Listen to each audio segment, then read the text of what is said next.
Welcome back. Carpooling is a great way to celebrate Day today. It sure is, but if you can't always do that, you can take public transportation, which is free today. What beats that? News 8's Tim Blodgett is with County Supervisor Nathan Fletcher, who decided to get to work a different way this morning.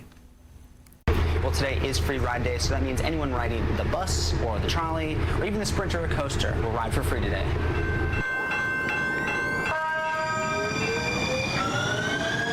The overwhelming majority of folks will always drive their car, but having a viable transit system is an option. It's an option for seniors, it's an option for younger generations who want something, but it's also kind of foundational to who we are as a people. When you think about Washington, D.C., you think about the Metro, you think about Chicago, you think about the L, you think about San Diego, you think about the trolley.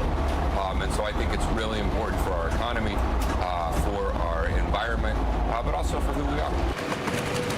Next stop, San Diego Courthouse. That's where I got off after riding to work with San Diego County Supervisor Nathan Fletcher. This is the second year that the MTS is doing a free ride day as a promotion to get more San Diegans to take public transportation rather than driving their own cars. Fletcher believes that the more people who take public transportation can lead to a better outcome for everyone who is trying to get where they need to go. You know, we're on the trolley. It's clean, it's safe.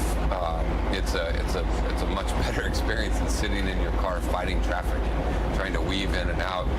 And again, you know, if folks would just figure out how to take transit one day a week, right? That'd be a 20% reduction in the number of vehicles on the road and a 20% reduction in carbon emissions. Supervisor Fletcher said that more than 50,000 new riders rode on MTS buses and trains, and like to see that number go up this year. Back to you.